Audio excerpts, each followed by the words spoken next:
All right, welcome everyone. I know we're just eating, but we've got a jam-packed agenda today, so we're going to get started while you finish eating. Welcome, we're so glad to have all of you. Lots of fun new faces and old friends too, so we're happy to have you. I just wanted to recognize our elected officials before we get started. We're obviously going to be hearing from our Sunshine Caucus. We're so glad they do this for us every year. We also have Sheriff Brooks be here. Thank you for being here, Sheriff. We got to hear from him last month, which was awesome. We've got Councilwoman Janine Burton from Santa Clara. Thanks, Janine. We've got Mayor Nanette Billings from Hurricane. Thank you. And then we have our friends from Kane County too. Let's see, where'd you guys end up? Celeste and Gwen, right? Gwen? Okay, good to have you. Thank you so much. They are awesome. They're all over the place. And then, let's see, Commissioner Snow asked to be excused. He was going to be here. And did I miss anyone else that snuck in? Okay, well, thank you. All right. Yes, we're going to get to our Sunshine Caucus. Thank you. We're glad to have, we'll talk about Representative Shipp. We're glad he came down from Iron County too. So, all right. As far as announcements go, we just want to remind you of the county fair coming up. As Commissioner Almquist talked about last time, they're doing the America 250. There's going to be a colonial village and that freedom pageant that they commissioned. So be sure to get tickets to that if you're interested. The pageant is the weekend of April 18th to 19th, but the fair goes that whole week. So, and then we have a state convention coming up in May. So just talk to your state delegates, or if you are a delegate, you can start to vet those candidates. Are there any other events coming up that I missed? I think we just finished county convention. Jordan. April 21st, 6 p.m., we're unveiling the George Washington statue at the new George Washington Plaza in Washington City. Awesome. Everyone's invited. So if you didn't hear that, that's April 21st, Washington City. They're unveiling the new George Washington statue. So we'll look for details on that. Thank you, Jordan. All right, and just a reminder, write your questions on those note cards on the table. We'll try to get to as many questions as we can with our representatives today. And your volunteer hours. Every month, keep putting those in, whether it's political or non-political service. We keep track of that for our club. And all right, I think we're going to get started with our prayer by our chaplain, Sharon. And then we'll have our Americanism by Janine Burton. And then I'm going to turn some time over to Sharon. Sharon, while you're up here. I want to do it while you're up here. Sorry, forgot. She also has another announcement. So we'll do Sharon. Then Janine, and then following Janine, we'll go to our membership, and then Alexis will introduce our panel.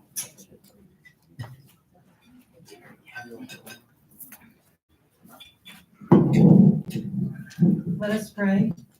Dear Father in heaven, we're thankful to be together today and for Carrie and her staff through whom thou provides for our nourishment. We're thankful to thee for our legislators.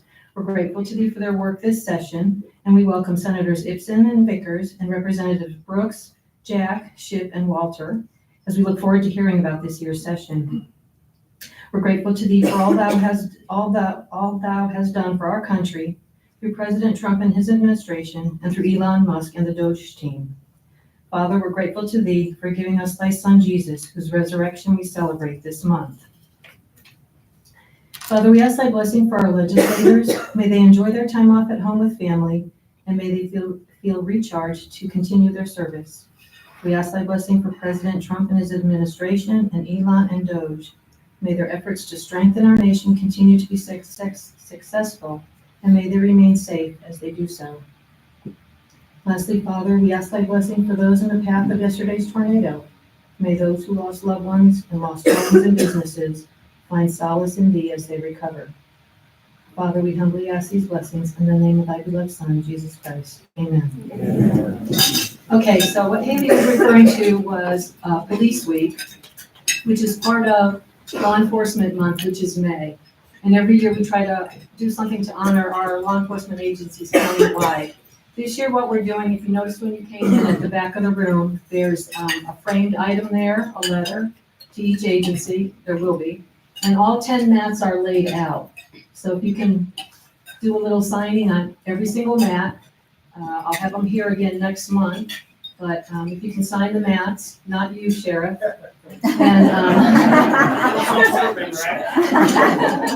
And, we'll get those together. If you haven't signed up to deliver, I don't know, there might be a few deliveries that still need to be made. It's just a delivery. It's not a presentation or anything unless you want to make it one, but deliver to each agency. Police Week is May 11th through 17th, and we'd like to get them delivered the week prior, which is the 5th through the 9th. So anytime that you're able to during that week to deliver. And I appreciate that. If you haven't gotten a chance to sign on your way out, or if you can sneak over there during the meeting, whenever. I appreciate it. That's all. Okay, Janine.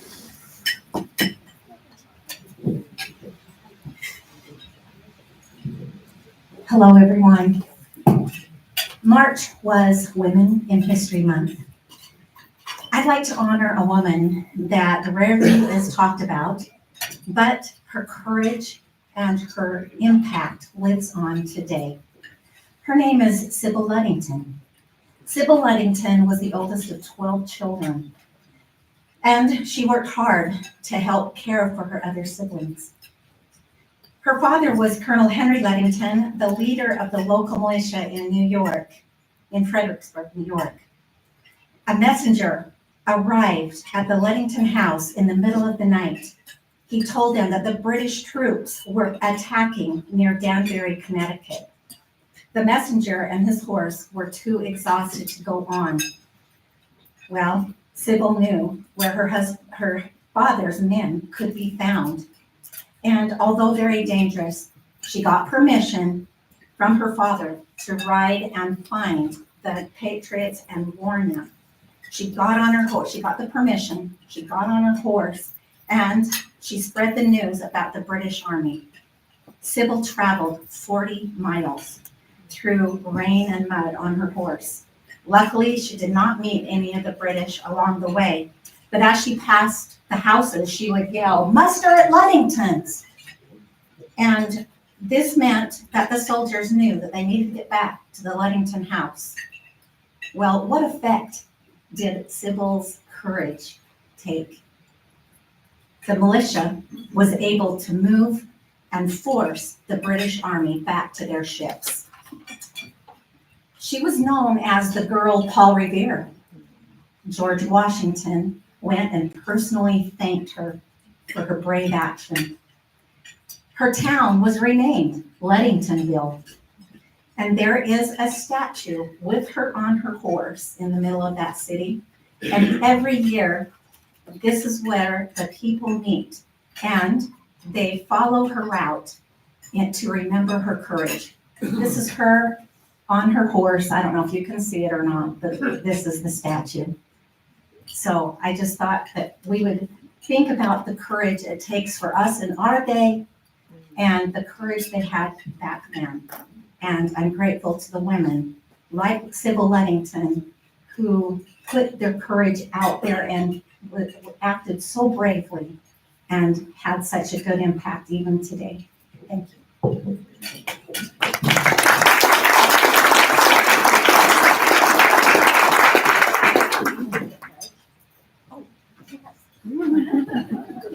I forgot, I'm waiting in the pledge, so please stand.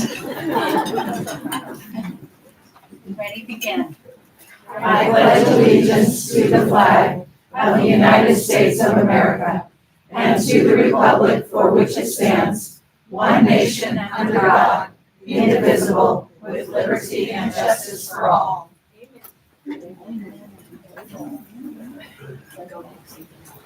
It was either her or me. Okay, first of all, I want everybody to look over here on my left corner, your right. This is a quilt that we are going to be raffling off. We'll be selling raffle tickets. They're $1 each, or $20 for 25 tickets. And it's gonna go to our charity, which is Liberty Village. Liberty Village. It's different names. So yeah, Liberty Village, which is gonna be built in Hurricane. And so we want you to encourage you to buy tickets and buy many. Where is, let's see here, the person who won the last quilt? I thought it was here.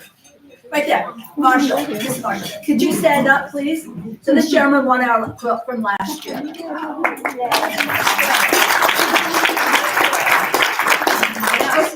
That was on a flight, and he's a military person, so it was quite appropriate. Anyway, so to make it quick,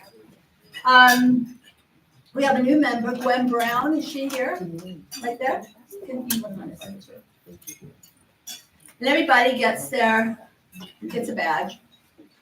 So, or if you pay, I guess you have to pay for it. So, anyway, we have we've got 12 new members actually this year, and 4 new associates. We currently have 62 members, 16 associates, and of both of those, 47 are gem members, and that's impressive because gem members pay extra. You can either be a silver member, or a gold, or a diamond, and that prevents us from having to do fundraising every month. So thank you to all our gem members. So let's hand out some gem member items. Carolyn, I don't get what's your name, Dottie? She's a silver. Judy's not here. Is Gil here? Gil Almquist? Did you make it? Oh, there you are. Hey, Gil. He's our gold, and he's one of the associate members. Dave's not here. And Walt Brooks. Right there. Okay, now we do have, so there are some new members and some gem members that I did not get the awards. I didn't get notified in time. So we'll get them next month. So if I call your name, would you just stand so that we can at least recognize you?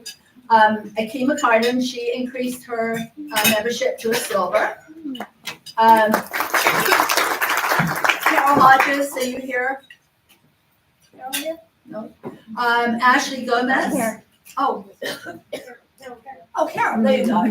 Carol's been around, and we just need to recognize you. Ashley Gomez. Cliff Hossman. Is that there? And Dee Osborne. And Elsie Corbin. You'll get officially recognized next month. She'll be next month because she just joined today. If anybody just joined today, then I'm sorry. I don't have any information on you yet. So. But thank you for all the membership, and let's build this place up. We've got a lot of people today. This is really good. Thank you.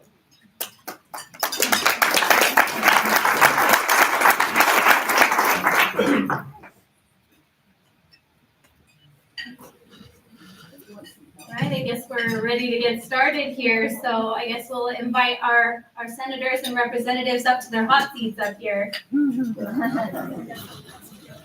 We are going to move y'all closer together.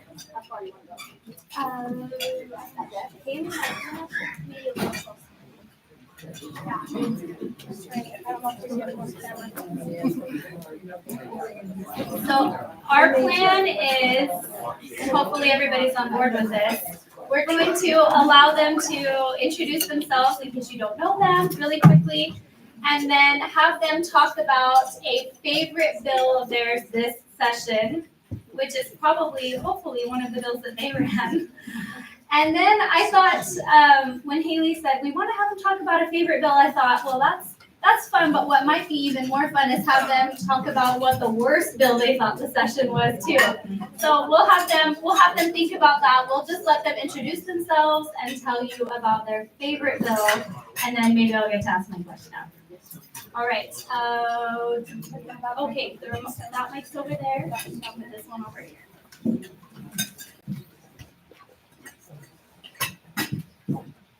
You want to start? Yep. Sorry. Senator Evan Vickers. I live in Cedar City, but I represent part or all of 5 counties, actually. Pretty much the western side of the state, Juab County, western side of Juab, western side of Millard, so Delta area, all of Beaver, all of Iron, and then I come down into Washington County. But primarily Washington City, part of Hurricane, Leech, Cocaville, and New Harmony.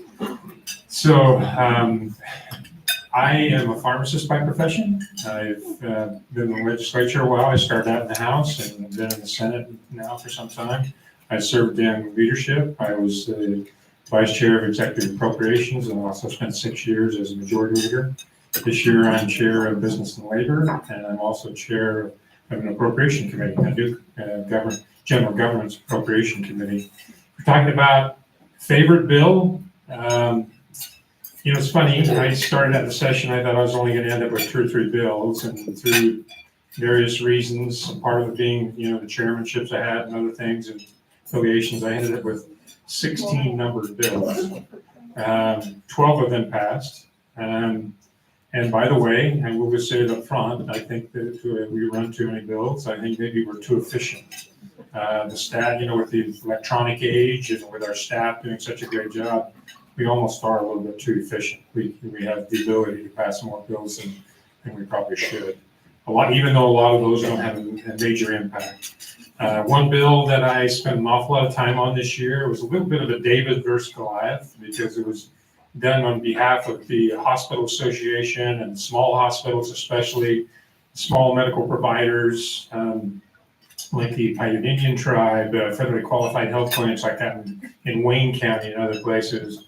The bill was SB 69, it had to do with 340B medication. Some of you in the room may know what that is, others won't. But the manufacturers were very much against it. So, Pharma was the Goliath, and they carry a lot of sway. And in the legislature, they have very high-priced lobbyists, both on a national level, on a local level. And it was quite the challenge, but it ended up passing significantly. I think there was only one negative vote in both bodies by the time we got through. And you're asking me about my least favorite bill. I had one that was a challenge that I ran myself that ended up not passing, and it's probably a good thing. We need to discuss it some more during the interim. It did bring up a lot of conversation. It was actually a conscientious objection for a physician to be able to say, I would prefer not to perform that procedure. And it was broad, and it came out toward the end of the session. And like I say, it created a lot of dialogue. There's actually some radio shows that picked it up and talked about it.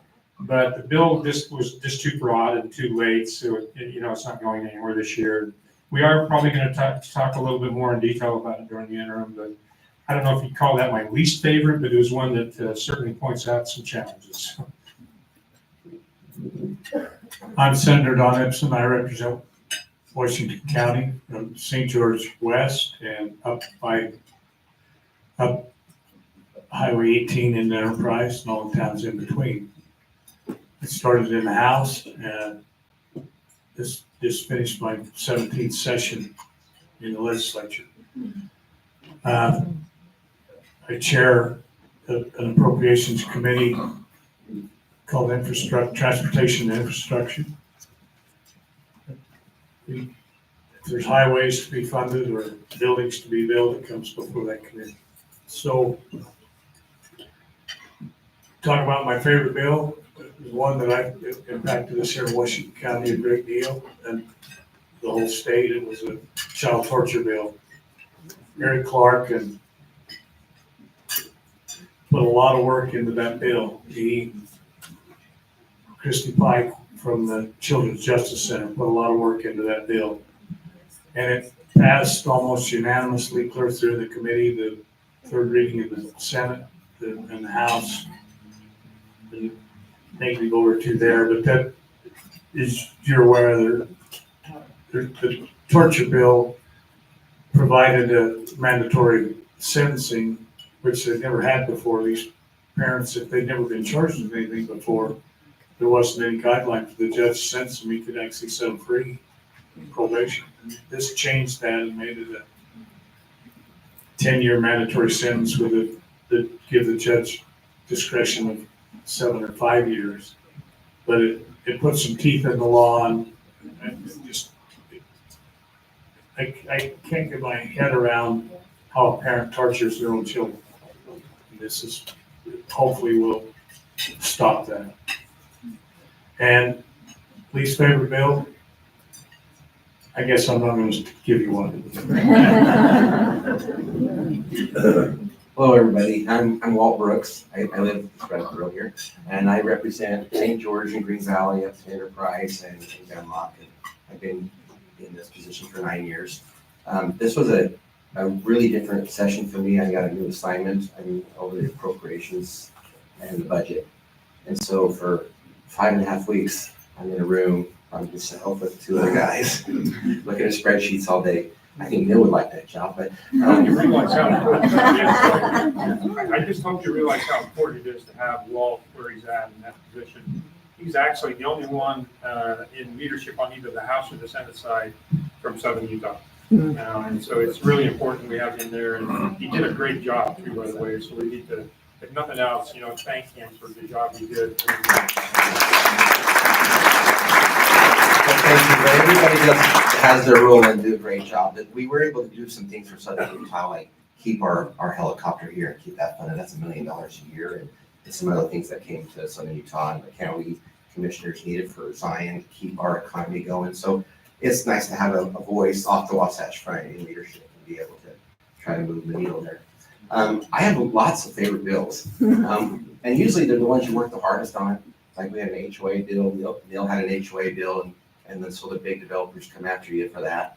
The one that I've been working on for 6 years now, Senator Ipson's been the floor sponsor for a lot of these, but he doesn't ever get any credit because his name's not on it. It's the Social Security tax.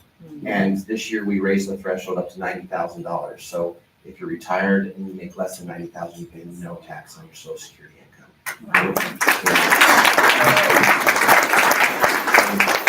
Because I'm off in another room looking at fantastic numbers and they're so delightful, that I don't get to hear all the bills and committees. In fact, I think I went to like 3 committee meetings all session because that's where I'm at almost all the time. But one I did get to attend because I was presenting right behind her, and that was making it mandatory to have a swimming pool and teach swimming lessons in every school. And first it was just, we're making mandatory, make everybody teach swimming lessons, but most people don't have swimming pools in their school. And the lady who was presenting it said, well, I'm from California and we needed to swim when we could drown in the ocean. So don't go near the ocean, you'll be fine. Okay? So that's one cognitive role. There's a lot of bills that are kind of silly and mundane, but for the most part, I think there was a lot of really good bills that happened this year. Did that bill pass? You know what? It did. It made me so angry because I went to the floor so I could vote on it, passed by 1 vote. No. Yeah. They modified it a little bit, so it's not mandatory anymore. It's like, can say it a little better, but it's still silly. My name is Colin Jack. I'm a representative from District 73. That's in the southern part of St. George, east of River Road, basically going over through Washington, over to about Washington Fields Road, and then going up to Leeds. So kind of that little area there. There's some jogs, but it's about that. And my favorite bill, I know everybody here, their favorite subject is to read about energy. And so I know that's my favorite thing to read about, but I'm sure you've all read the same headlines I've been reading about how states are running out of power. And as we keep cute videos of our grandkids, I have a 3-year-old granddaughter, I have lots of videos. As we store all those on these data centers, they're building more and more, and those data centers are using as much electricity as the whole rest of the state. And so how do states accommodate these new big loads as well as the existing loads. And how do we do that without skyrocketing our power prices? And so that's kind of a big puzzle that the whole country's dealing with. And I was very happy that on the last night of the session, we passed out of the House unanimously, and then we got unanimous concurrence at the Senate with SB 132.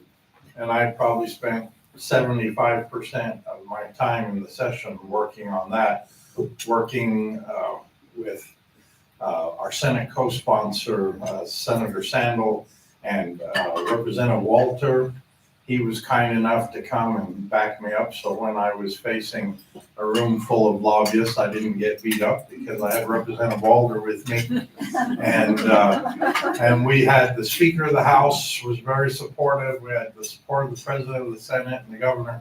But we got that passed so that we could codify how can utilities serve these large loads and let them pay their own way and not put that on the backs of all of the ratepayers.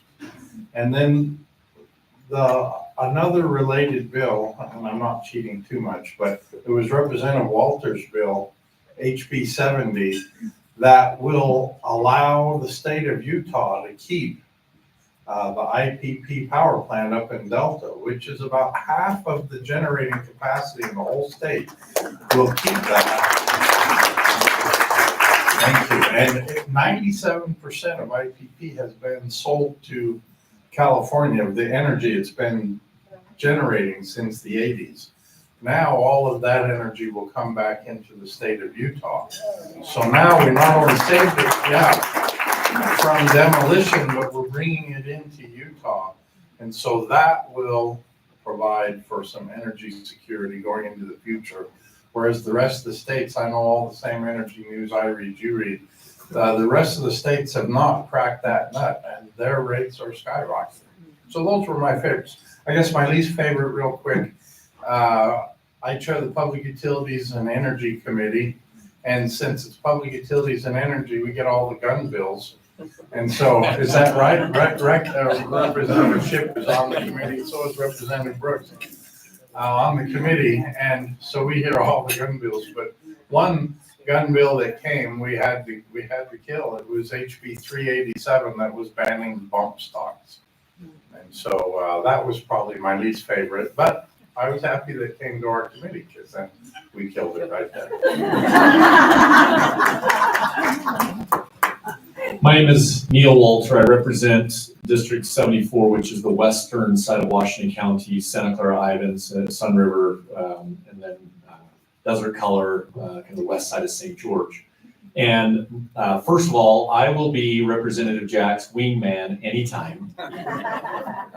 We had a great time working on a couple of bills. This IPP bill that he's talking about, what he didn't tell you was that was his bill that got moved into my name to try and help navigate some of the negotiations. So it really was his bill. I was just the one that had my name on it. But what you need to know about Representative Jack is that he prevented a hidden tax on Utahns by keeping essentially a form of corporate welfare out of the state of Utah, where you would be paying for electricity that would be subsidizing a data center. Because of his expertise, that was prevented, and that was pretty phenomenal.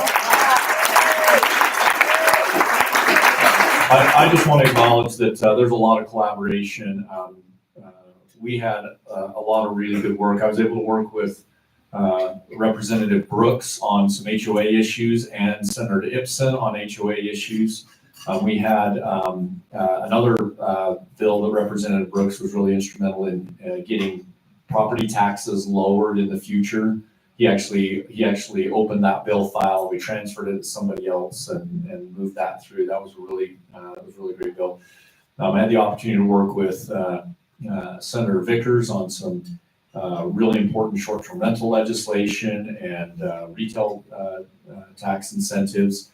There's a lot of collaboration amongst the members of the Sunshine Caucus. Representative Shipp had a really great gun safety and education bill that he was gracious enough to let me provide some feedback, and we worked very closely on. So lot of collaboration going on. Favorite bill, I had 10 bills that passed. It's very difficult to choose a favorite child. But the one that I think today is my favorite bill is a food labeling bill that passed. Senator Owens, who also represents part of Washington County, is not here. He carried the bill in the Senate. I was the sponsor of the bill. What it says is that if you're going to sell cultivated meat, if you're going to sell insect-based meat substitutes or plant-based meat substitutes, you have to tell the public, you have to label it. It seems crazy, but there are people that want to trick you into buying a product that is something different than what you think that it is. And there was a lot of support for that bill. It passed unanimously in both bodies. It had a lot of support from the Farm Bureau and from the Utah Department of Agriculture and Food. It's an important bill for consumers in the state of Utah. The least favorite bill was, interestingly, it ended up being a great bill, but my least favorite bill, when we ran into it, it was Senate Bill 333. It was the Olympics bill, interestingly. And the Olympics bill, this was a bill that was designed to help provide some financing, and not through direct appropriations from the state, but using some tools to help fund some of these Olympic venues. There was a provision in there that would have created a carve out for a state agency to essentially shift property tax and sales tax burden away from a corporate entity in Washington County to residents. And we didn't know that it wasn't clear that it was in the bill, but I was sitting in front of the House sponsor of the bill, and we found out what was going on. And when I explained it to the members of the Sunshine Caucus here in Washington County, and we went back to the bill sponsor, he said, no, we don't want that in the bill.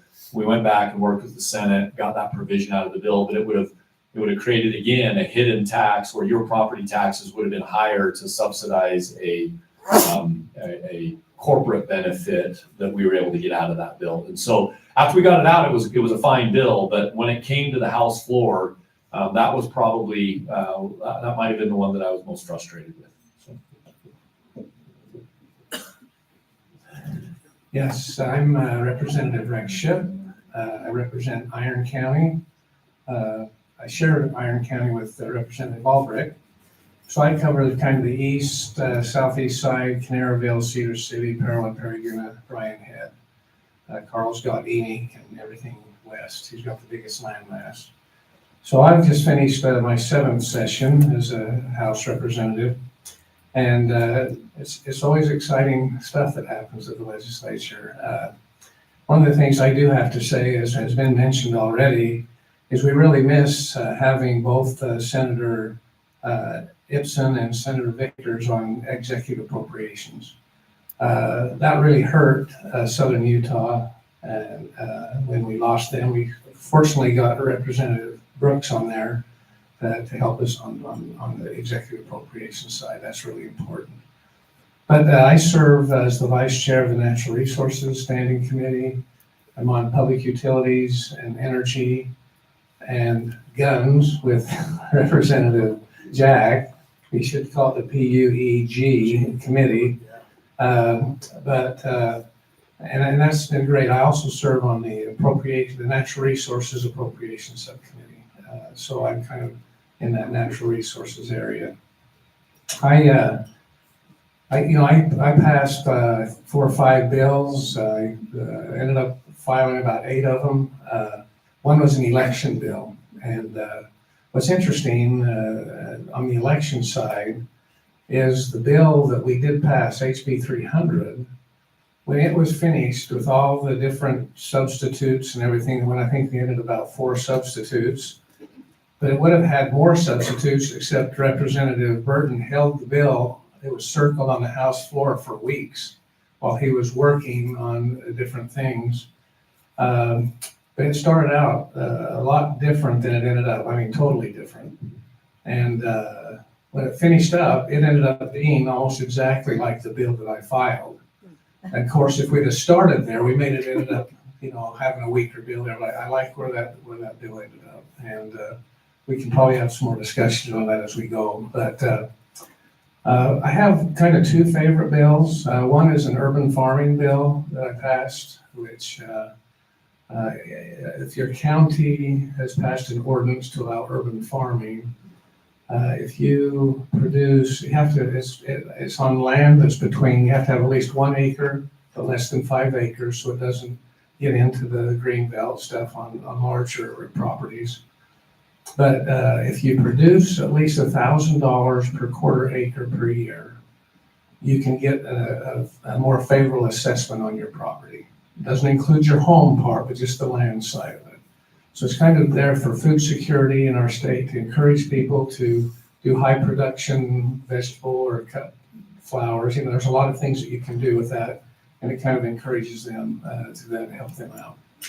But probably, I'd have to say my most favorite was probably HB 104, which was the one that Representative Walter helped me with. We had a lot of discussion, had a couple of substitutes, but what that is the firearm safety in schools amendments. And basically what it does is, it used to be, it's always been in the state standards. It has been for a number of years that should teach firearm safety. But it hasn't been happening. Nobody's been doing it because it's been an optional thing. This bill makes it mandatory that all public schools will teach grades K through 6 at least 3 times during those years. They have to have this training, this instruction, and once in middle school and once in high school. When they get to the older ages, if the school board districts decide they want to have it as part of and have maybe an elective course and have a hunter safety course as part of that, that can happen. But typically all it's mainly going to be is a video. There's going to be videos available that probably take 5 or 10 minutes. I know a lot of the school people were concerned about, now we're going to give the teachers another obligation to have to teach something else on top of the other core subject, which is always a concern. But we made it so that this is going to be really easy to do. You show a 5 minutes video, a few times. It's really important. I read last fall, within a couple of week period of time, there were 2 young kids. One was an 8-year-old, one was a 5-year-old, were accidentally killed because they didn't know how to safely handle a firearm. And so I love that bill. I think in fact, it got quite a bit of media attention. Whenever there's a gun bill out there, the media comes out and wants to interview and talk to you about it. So we get a lot of attention that way. So don't know if I have any there's a lot of bills that were not my favorite that I voted no on. So I won't specify any particular one on that. So thank you. Thank you for having me, by the way. I don't represent not even one person in Washington County. But I am a solid member of the Sunshine Caucus. We work well together, as you've heard here today. We collaborate with one another to help each other out. So thank you.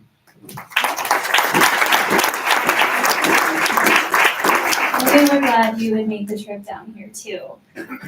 Those are some interesting bills. I imagine less people will buy them if they know they're cockroach burgers, right? Right. Okay, so we have a few questions and there are note cards on the table, so I've only got a few. Oh, we got a few more. Okay. Since I'm up here first, I get to ask my favorite question. I know Representative Brooks worked with our state school board member on a transparency bill for the state school board, and I wanted to hear about that really quick. So everything that we do in the legislature is extremely transparent. You can watch every single committee meeting, you can see how everybody voted, and you can go back in time and see it. So we have to be held accountable for all of our actions, and I think that's an important part of a republic, that those representing you are accountable for what they do. Well, our school board kind of does that, but no one can find it. It's there, they said. Kind of like my kids, they know where their stuff is at. It's just not in their drawers or anywhere else where it's supposed to be. So there's some issues. So we did is we made it a little more descriptive of how we would like them to be transparent, but left it up to them how to get to it. They should be able to say when they're gonna meet, every single topic that they're talking about, who voted for it and who didn't vote for it, and a little description. Just some basic things that they can do, and maybe a timestamp so they can go to a YouTube video and watch that piece instead of having to watch 9 hours of committee meeting. So we went through this process and we got a lot of pushback from the school board. I was really surprised that they wouldn't want transparency. They said, we're already doing it. And I said, okay, can you, as a school board member, show me where you gave yourself your last raise? And they couldn't, and neither could I. I couldn't find either, but I know when it happened. So we started pushing this through, but it got stumped a little bit. But by the end of the session, we were running out of time.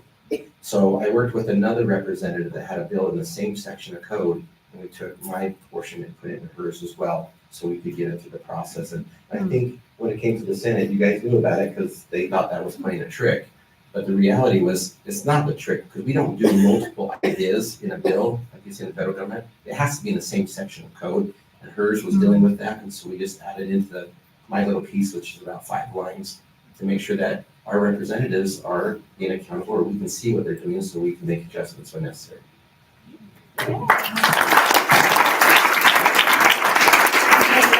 he did say that we don't put multiple ideas in a bill, so, and I don't know who wants this, but we want to know about what happened to SB 337, the omnibus bill. Any takers? The omnibus bill, it was like the land use, Beehive State Agency, yep. It didn't come out of the Senate, and I want to just acknowledge that our senators did the right thing by pushing pause on the concept. There's a couple of things in the bill that we actually really need and we need to be working on. The bill contained a couple of concepts. One of them was that there would be a lot more coordination between there's lots of different names for them, but state development or state redevelopment agencies. And so there needed to be some coordination and there needed to be some oversight, and this bill was going to provide some of those functions. But it also had a mechanism where it would create, if I recall, I may not recall correctly, but 2 new versions of that every year. And that caused a lot of concern from a lot of you, from a lot of people across the state. And ultimately, because of not being able to get to a place where those concerns could be addressed while simultaneously advancing some of the good portions of the bill that were focused on coordination and oversight, the bill did not pass, and that'll be something that I'm sure you'll hear more conversation about, particularly because of the need for the coordination and oversight. Yeah, let me just follow up. It's interesting. From the moment that bill was filed, we started hearing concerns about the bill. And it stayed, those concerns never went away. And Neil's right, his analysis is really good. There were some things that, there were some very influential people in the state that felt like that was an appropriate, important thing to pass. But there was a lot of baggage with it, and they, to be honest with it, they just couldn't sort out the baggage. So it, like Neil said, I think it was very appropriate that one didn't pass this year. Certainly it's a topic that can be discussed during the interim or maybe perfected a little better. Thank you. Okay, it says, given the only 2 bills attempting to lessen the attractiveness of Utah to illegal immigrants, they have HB 214 and HB 178 died in committee. Is Utah still a sanctuary state? Neil, did you have an illegal migrant? Was that you? Or one of those yours? I had a couple of them. Okay, go ahead. So I think that there's a number of policies that have been debated multiple times over the past few years, and so I ran 2 bills. Neither one of them passed. One was a bill that was related to E-Verify. So in the state of Utah, we've had a policy where for 12 years or so, E-Verify was required for any employer with more than 15 employees. In 2022, it went to 150 employees. My bill attempted to move it back originally to 5 and then to 15 with an effective date of 2026, but that did not make it out of House committee. There were about 2.5 hours of debate. I think that there were a very large number of motions, like 14 motions between the two committee hearings on that bill, but it did not make it out of committee. So we're still at 150. I opened a bill file to try and reconsider what's called state chips. We have about 1,900 we have about 1,900 individuals residing in the state who do not have their children that do not have any legal status here that the state is paying for health insurance for. And my bill would have, frankly, it's a difficult issue. My bill would have removed the health insurance coverage for those individuals and put that money back into the state budget to be reallocated. That bill also did not come out of the House this session. So those are the two that I had. Can I talk about that too? So before the session started, we had a dozen bills between the House and Senate that was dealing with kind of the flood of illegal immigration that we've seen under the prior administration, trying to deal with that at least as far as the state can do. Everybody knows that the federal government is in charge of immigration, but they were broken. And so now we're dealing with a lot of residents who have no legal status. I like the way Representative Walter said that. But so I had a bill that actually came from one of your members here.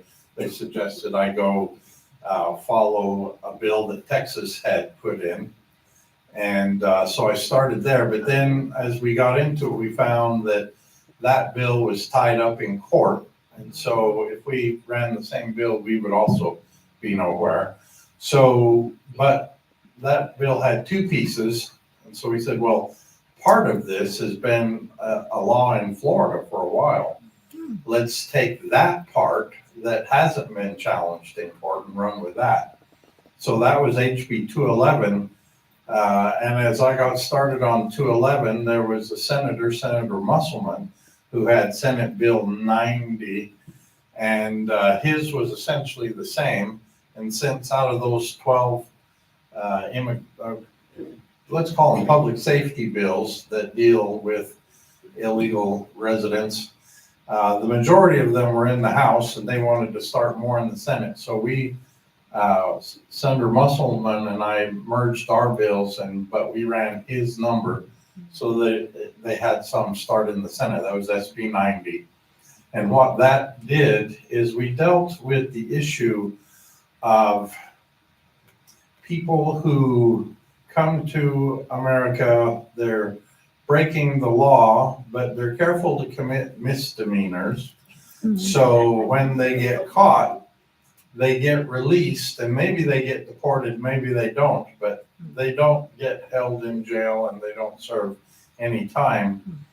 And so we have this revolving door that even when they get released, they're back right the very next day. And sometime I'd love to tell you about my field trip to the border in Arizona and how some of that works. But what SB 90 did is we said, okay, let's deal with this revolving door. And we said, if we've arrested you and you're in the country illegally, and this is the second time that you've been picked up for being here illegally, the second time you've been picked up and you're here illegally, even if it's a misdemeanor, now you have to serve the whole sentence so that there is no revolving door, so that then they're in the system, and then once they've served their time, then ICE knows where to find them. So we did get that bill passed.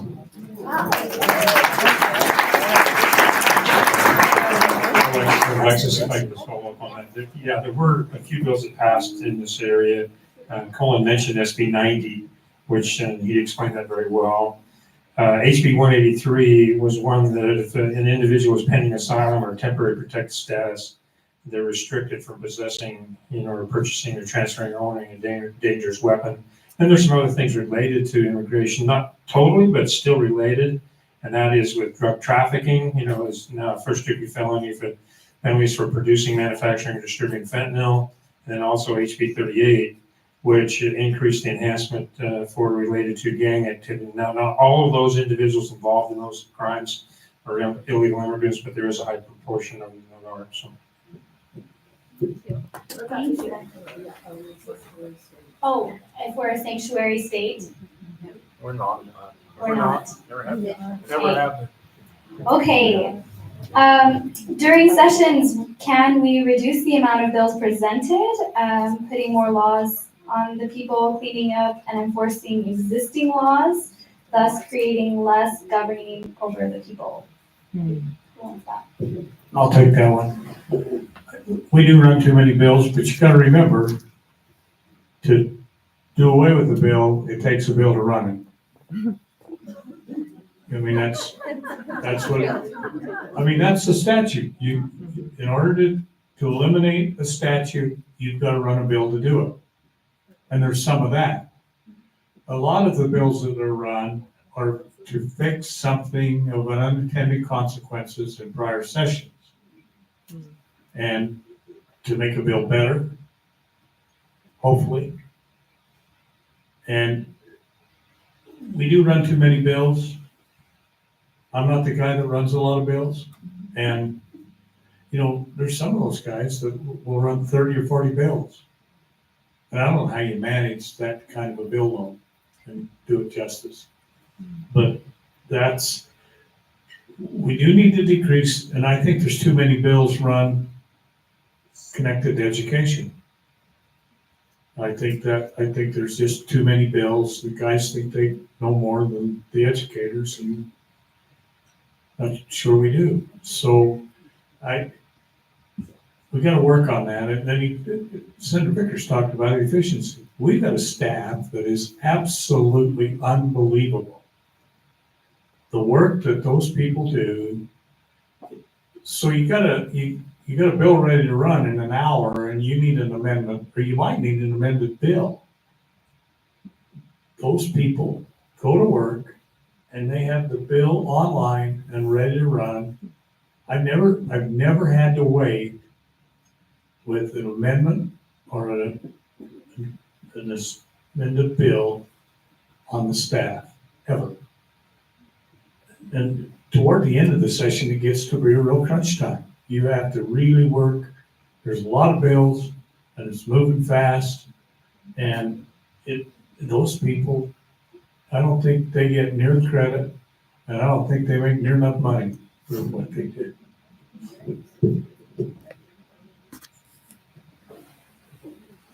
I'll just weigh in a little bit here. I like being efficient, and I like doing things effectively, and I like to do bills that will make a difference and that we can actually get passed and can actually implement. So as we wrestle with how many is too many, we passed less than 600. Representative Walter has pointed out for New York State passed how many bills? They ran 24,000 and passed 1,700, 2.5 times what we passed. So there are states who pass a lot more than we do. But if we're talking about limiting those, let's just remember that the Sunshine Caucus should run as many as we want. And the Salt Lakes County area, they should not be running bills, especially if they're running bills in areas that they don't understand.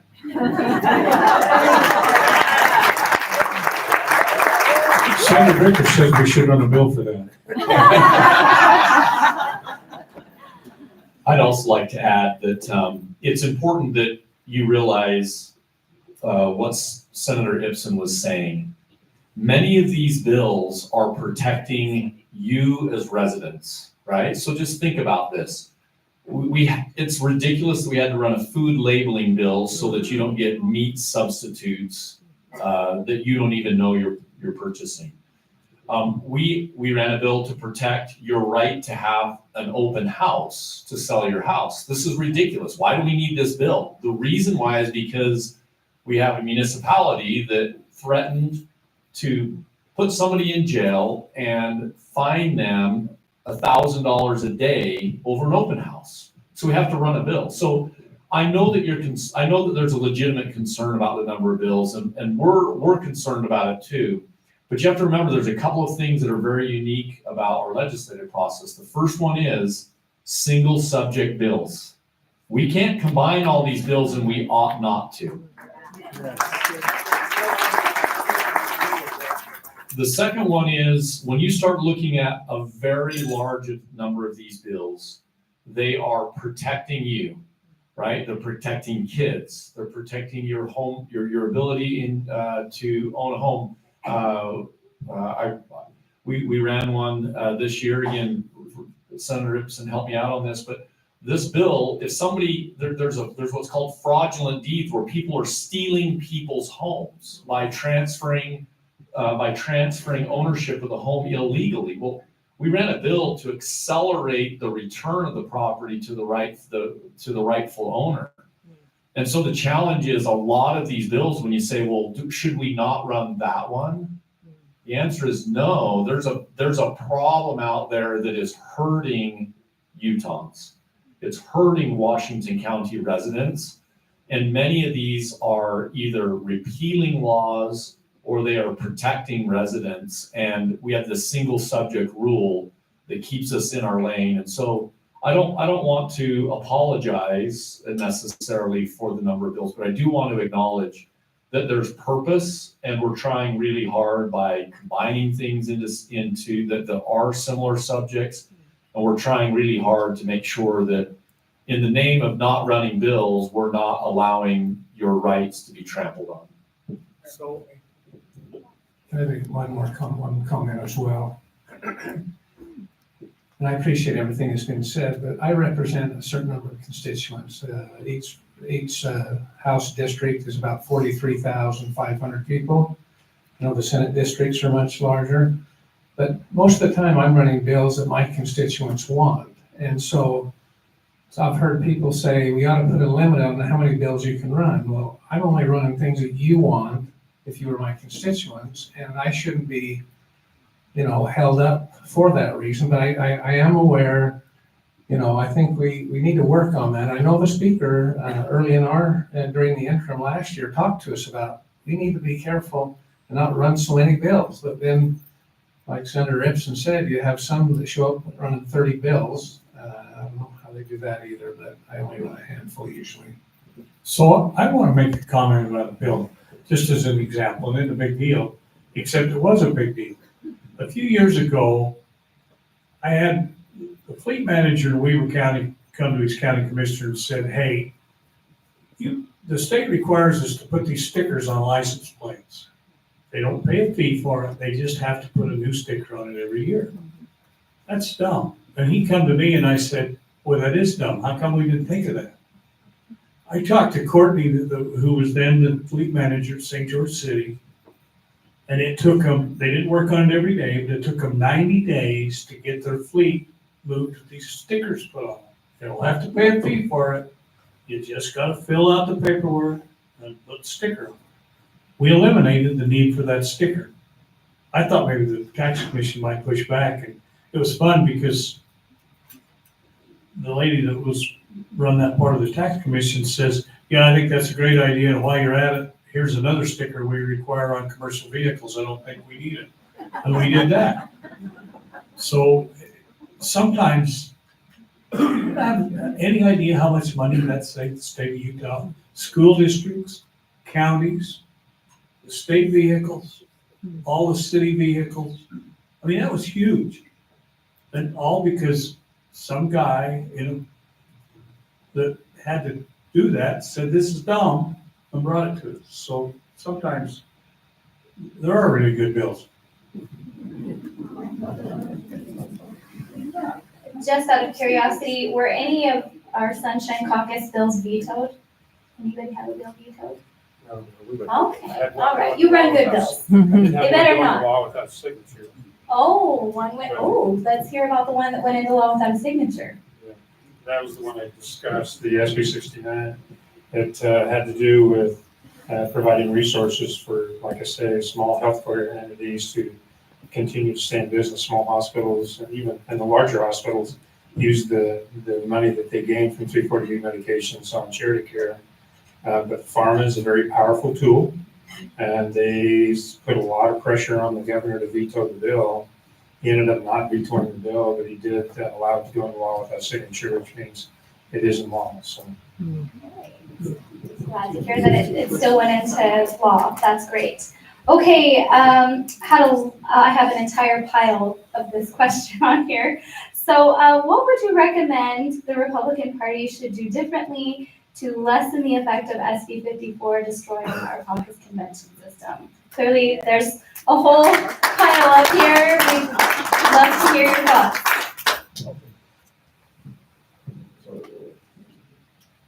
So I'm going to give you an answer that I think is going to be uncomfortable. There's a lot of people. I've been there for since SB 54 was passed. I think it was 2014 or 15. That have lots of concerns and about how this is all worked. But what you need to recognize is that the reason why that bill exists is because there was a ballot initiative that was proposed that if that ballot initiative had passed, it was called Count My Vote, then the convention as a path to nominate candidates for Republican Party general elections would be eliminated.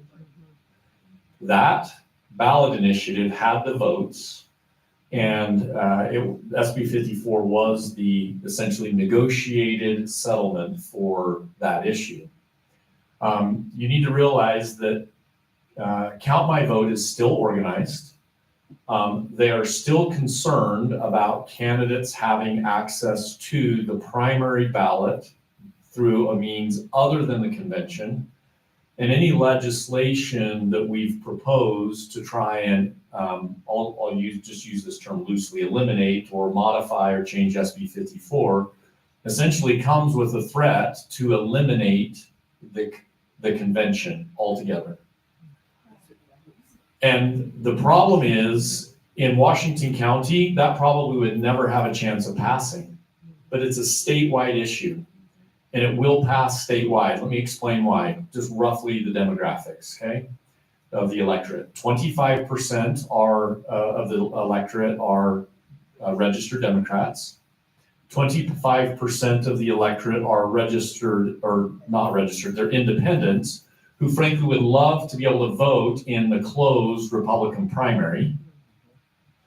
50% of the party is, 50% is registered with the Republican Party. And in the Republican Party, we're split, which means we don't have a majority of general election voters who will vote on this issue. And so I'm not trying to pour cold water on this, but what I am trying to help you understand is that the reason why the legislature has not touched or modified SB 54 is because if we do, there will be a ballot initiative for which they have the votes, which will make the convention go away. You won't be able to get nominated out of convention at all. It would open the primaries. And then I think the other thing that's important to note is that now, because of the Supreme Court ruling last summer, that I know there was a lot of debate in this room about whether or not the Supreme Court's decision as it related to ballot initiatives was good or bad. But now because of that, it's a super law. I'm using that term loosely. That ballot initiative would be a super law that the legislature would not be able to amend or touch. That's the reason why, although you're telling us a lot that we need to do something about it, the reason why there's no action that's changed that is because of those dynamics. So anyway, I think it's a very, very good question, and I actually really appreciate the fact that we're asking it, and we should continue to ask questions along this line. But there is a reason why the legislature hasn't essentially, quote unquote, done something. Neil, thanks for explaining why SB 54 is a challenge to repeal, but the question was really, what are your recommendations for the Republican Party to do to mitigate the issue of SB 54? Can we have that addressed, please? Yeah, I'll be happy to do that too. So I'll let everybody else speak for themselves, but my recommendation, and I've advocated this in a number of different settings, and the Washington County Republican Party has already taken one step forward.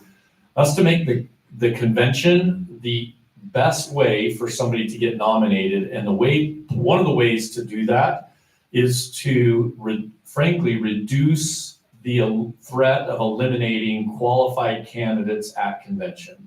So I've always advocated that instead of reducing the threshold from, for example, 60% to 50%, so if you get 50% plus one, then you're automatically the nominee going to the primary ballot from the convention. You should raise that threshold from 60% to 70%. That's what Washington County Republican Party did.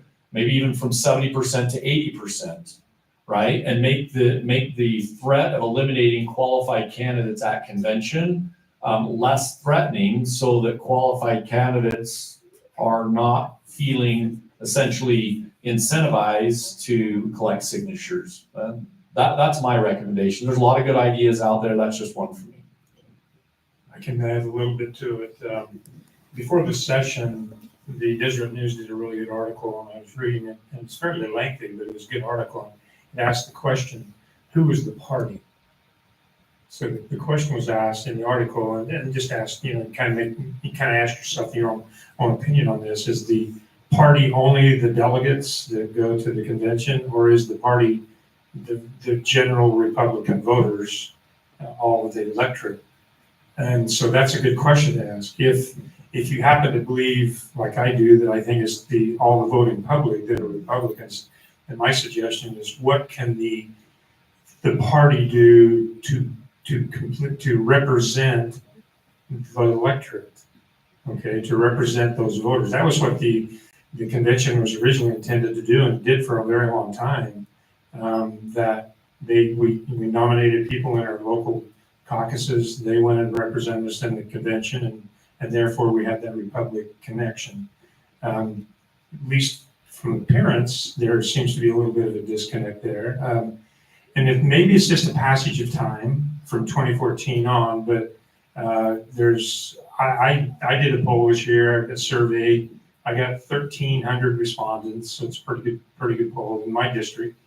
And all I asked was the question I just said. There's currently two paths to the primary ballot. One through the convention, one through a signature path. Do you favor keeping the signature path as a method to get to the primary ballot? 75% said yes. And now there's two statewide polls that have significant statewide polls that recently have come out that show something similar to that. But I'm also privy to another aspect of that poll. When you're asked the question, when the public is asked the question, would you prefer just to have the signature path without the convention path? The answer is no, because they bottom line, the answer to the question is they like the dual path, because the way I understand, at least from the interpretation of the polling, is that by taking the convention away, you're taking something away from the public, and they don't like that. So they like the fact that there is the two paths. So with that information, that I think the party needs to work around that and ask themselves the question, how can we make sure that the delegate convention process is representing doing our republic form of government correctly and representing the voters? So anyway, that's just a thought. You might, some thoughts you can consider. Thank you. So I'm a product of the convention. I got in the legislature in 2008 by virtue of it, and I was adamantly opposed. I had people that I was close to that was collecting signatures for the ballot initiative for that signature gathering process. But, as Republicans, we had a chance to kill the thing before it ever started by going to 70% at convention. In fact, the Count My Vote folks even compromised to 66%. And the Central Committee and we voted in the convention to not do that. So part of it's our own fault. Okay, let's talk about something else. I was actually thinking about Representative Elison on the last night of the session. It was really hard to watch his bill die for funding EMS in rural areas. I know our senators fought really hard for it. What can we do to get this done? Well, I think he's going to make an attempt to get that put into a special session, and I think they'll honor that. You know, I was working with the speaker right down to the last minute to get that bill heard, and I made him promise me he wouldn't stop before he read it. But what I didn't know, and I don't know why, the bill had an amendment made in the House, and I tried to get it moved up anyway, so it was heard. That bill was read in, they run it over, and it was read in, and the clock struck midnight as they started to call the vote. And we worked our hearts out. It was held in rules unnecessarily, which it was a Senate bill in the House, and the House Rules Committee held that till the last minute. 2 weeks they held that. At least 2 weeks. And we need a bus kick for not getting that done. Let me follow up. So just to be fair though, there was confusion, a little bit of confusion, because there was a major bill, HB 456, that Representative Bollender and I did, was dealing with transient room tax. It was funding rural EMS, emergency medical systems, and the speaker included, and he apologized profusely later. And I think it was Representative Walter and Representative Jack, actually, and Representative Elison were able to kind of change his opinion on what was going on in that. Rex, you might even have been involved in that discussion, but it was a little bit late. But there was a little bit of confusion because they thought the bill was a duplicate, kind of duplicating efforts of what was happening in 456. So unfortunately, last year it got hung up on the Senate side with some leadership issues. This year it got hung up on the House side with leadership issues. Maybe we can get the governor to put on a special session and get it done. That would be great. That would be great. I look forward to seeing that. Okay, maybe just a couple more questions because we're hitting one. I don't know where we're at on time. Maybe just one more. Oh, okay. Oh, let's see. This one is for Representative Jack. The use of AI will use incredible energy. How is Utah prepared for this new challenge? Well, so just to circle back, HB 70, the Representative Walter got passed, is going to bring almost 2 gigawatts of power, which is half the generation in the whole state is in that IPP. That will bring that into the state of Utah. That was passed. They will be issuing an RFP as soon as it takes effect, May 6th or 7th. When it takes effect, they'll issue an RFP to get an operator. So that brings 2,000 megawatts into the state that we haven't had before. And SB 132 creates the framework by which those data centers will be able to come in and be able to get power, but they will pay for their own fair share of power and it won't be spread out to everybody. And so that was in spite of the very large data centers and their lobbyists, that they had over 30 lobbyists on the Capitol Hill. And so those 2 bills will solve that problem. Right. Like we're ahead of the game there. Thank you so much. I'm going to turn it over to Casey.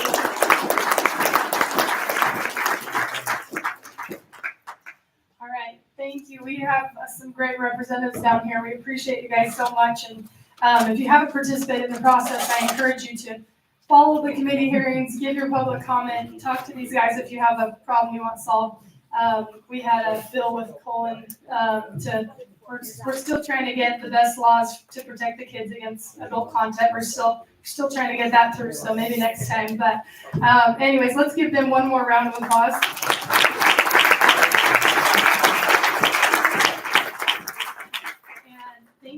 coming. We will have another great luncheon next month. It's May 1st. It's going to be at the Santa Clara Town Hall. And don't forget to, and Jennifer's reminding me, don't forget to get your tickets in for that awesome quilt. So we will take a motion to adjourn and let you get on your days. Perfect. Thank you. All right. Have a great one, guys. No, but yeah, he will be back. Yeah, I'll make sure. Hey, are there any No, let's there might be a little, can we get a picture?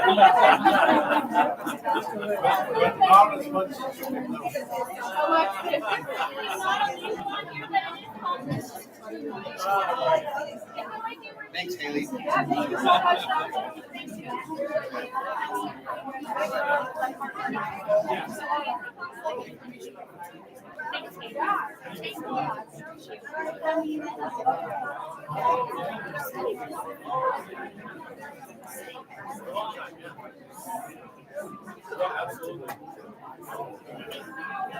Hey, Kelly.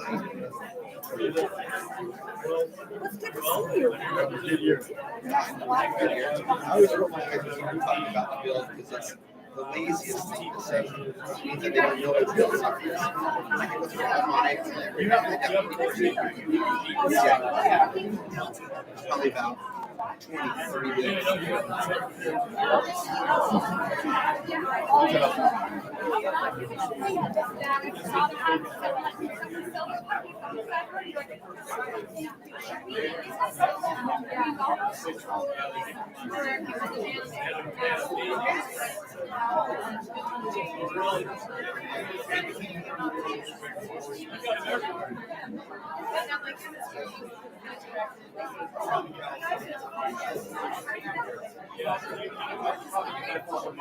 Oh, sorry.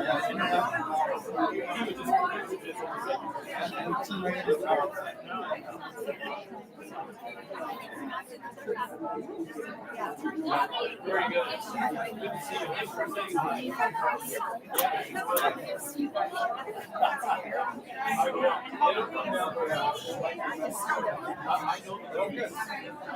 You just want a picture and then you can finish your work. Yes.